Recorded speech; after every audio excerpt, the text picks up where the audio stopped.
Hey homeschool friends, welcome to day 2 of curriculum week for the 2022-2023 school year. So yesterday I talked a lot about our family subjects, or kind of our together school, the subjects that I'm teaching to both my big kids, both my 3rd grader and my 2nd grader. But in today's video, I am going to dive into my 3rd graders curriculum. So we're talking more individual subjects, so math and language arts and handicraft and just different things like that. So if you are at all interested in that, please stay tuned and I will dive into all the curriculum. So hi, my name is Angie. Welcome to the channel if you are new here, or welcome back if you have been coming for a while. So like I said, today we're talking about my 3rd grader.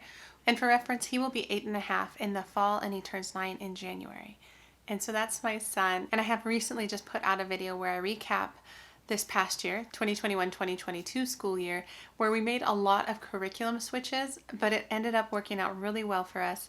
And as you will see in this video, we are just really settling into kind of the next thing in those curriculums. So we have hit a really good groove. So I'm going to start with math. So for my son, we are continuing on with Saxon. We are moving on to Saxon Math 3. And so I have the big beast of a teacher's guide for you, and then the workbook pages, which are just really simple. And I'll do a quick little flip through of most of the curriculum so you can see inside of them.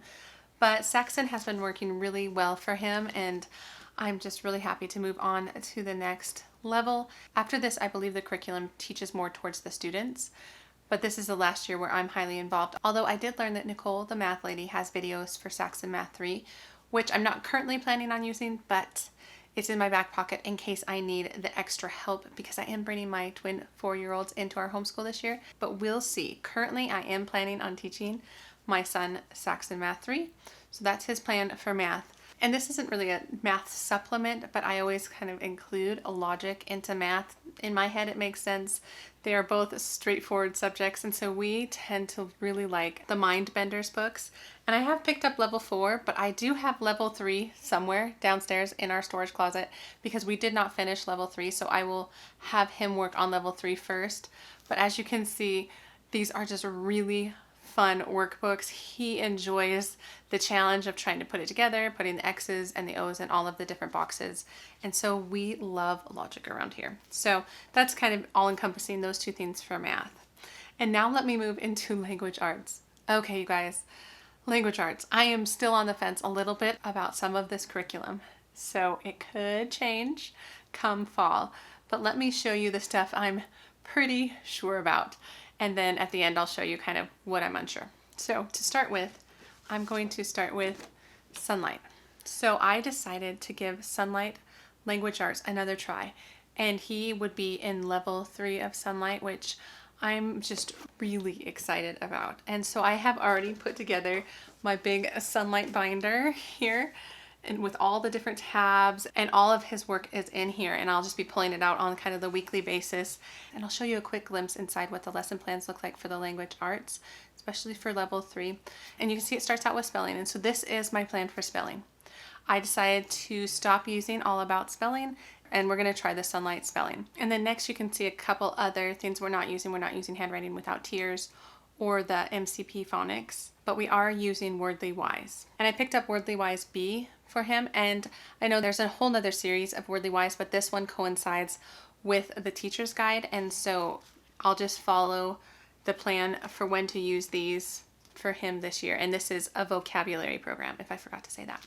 So we're going to pick up some Wordly Wise, and then you can see next on the schedule is the readers. And so I have picked up all of the level 3 readers, and you can see there's some really good ones in here. The Littles, The Last Little Cat, and you can see it starts usually a little bit simpler, like in these books, the Long Way Westward books. You can see that that's a little bit easier, and then you can see as we move on, some of the books get a little bit more words on a page, if you will, but there's still a decent amount of pictures. And so those are the readers I'm planning for my son for 3rd grade. But I also do have the Sunlight level 2 readers, which my son is currently reading through. And so I have a big stack of these for him. And so my plan is to finish reading these out summer, and what we don't get to, I might just keep going with level 2s before I get to level 3s. And since he really is a newly independent reader, I want to make sure he's feeling confident with his reading and not too overwhelmed, which I feel like some of the level 3 books feel a little bit overwhelming. So we might be pulling in some level 2s as well this year. But irregardless, Sunlight is where we're pulling our readers from for this year. And then the last thing you can see on the schedule is creative expression, which is a writing curriculum, so composition, which I am really excited to try again. This was the area of the language arts that I was the most challenged with last time I used it, and now I'm the most excited about.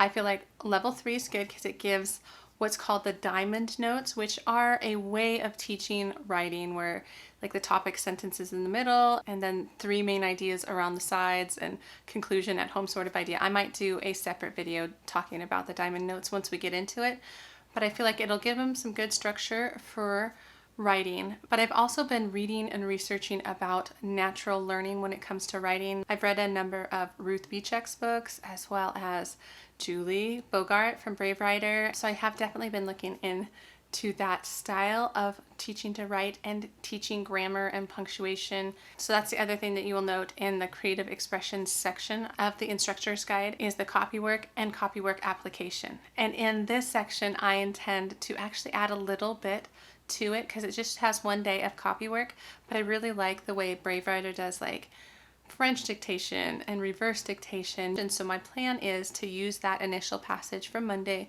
do some copywork, but also try to use some of those other techniques every once in a while. I'm not quite sure how I'm going to do it yet, but use some of those techniques to teach more of the grammar, punctuation, sentence structure, things like that. So I am really excited to give that a try from all I've been reading. I just feel like that's an amazing way to learn grammar and language. And so I feel like that covers a lot of the language arts. What is left on my list is a lot of the independent work. So what I have for him that is more on the independent side is handwriting. So we went back to Danielian handwriting, and so we did not finish grade 2 from last year, so I'm just going to finish it. We have about half of the book left, and then I did pick up the new Danielian workbook. So these are the 2022 Danielian workbooks, and this is grade 3 or cursive.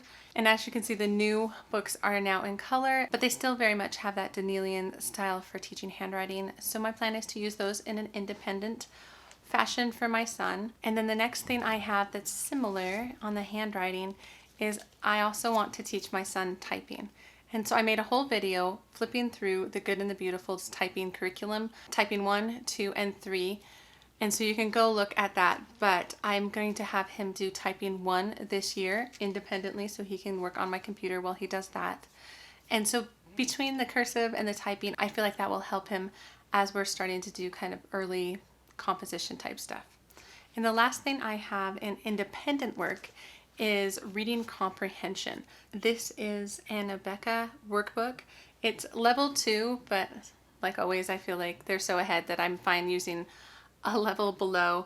But I've been wanting to pick these up because I feel like it will help him with more of the standardized testing, which we are required to do in our state.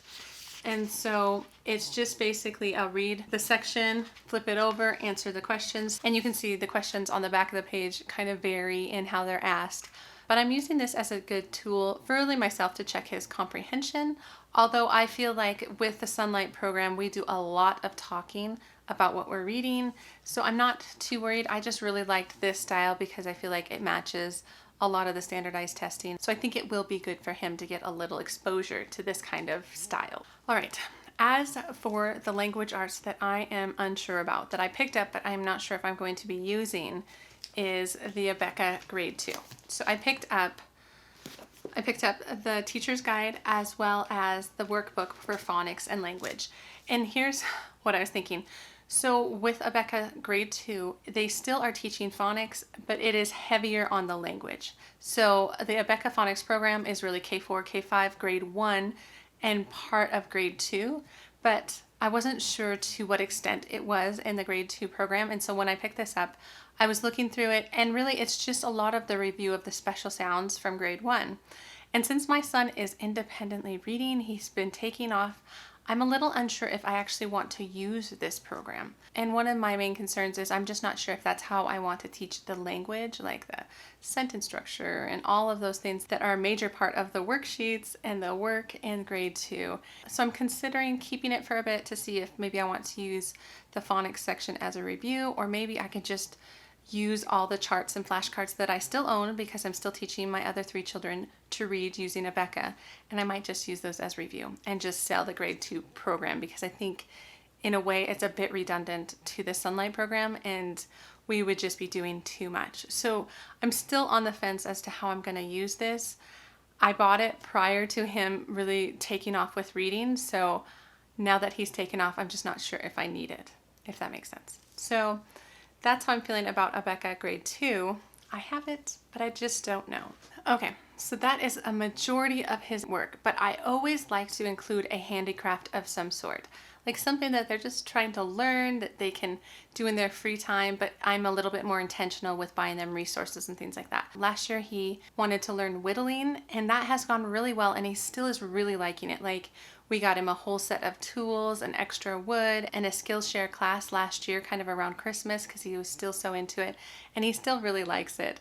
And so I want him to continue to build that skill because he's still interested in it, but he has been expressing more interest in art. So he took an art class at his enrichment school, and he just wants to learn how to draw and do different things, but he has specifically asked about watercoloring.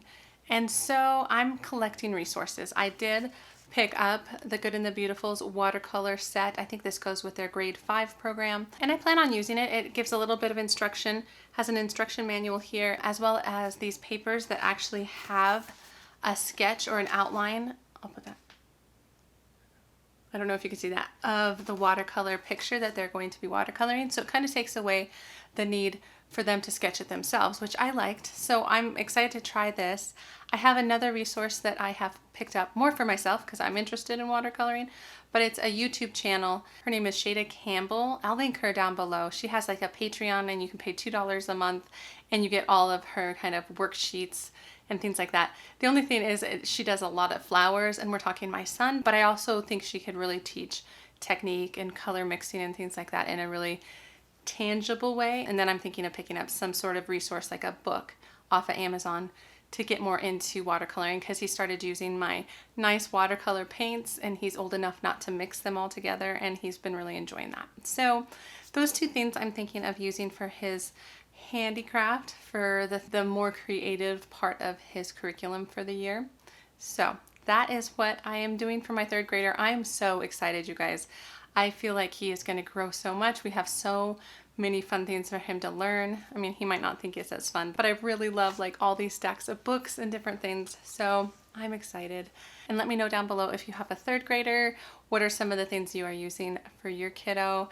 And otherwise, make sure you stay tuned for the rest of the curriculum week, where I talk about my daughter's 2nd grade work as well as my preschoolers. I have some big plans for my preschoolers this year, so stay tuned for that. But if you love curriculum videos as much as I do, please give the video a thumbs up. Subscribe to the channel if you want to, and otherwise I will see you in a couple days for my daughter's 2nd grade homeschool curriculum. All right, guys, have a wonderful day. All right, take care.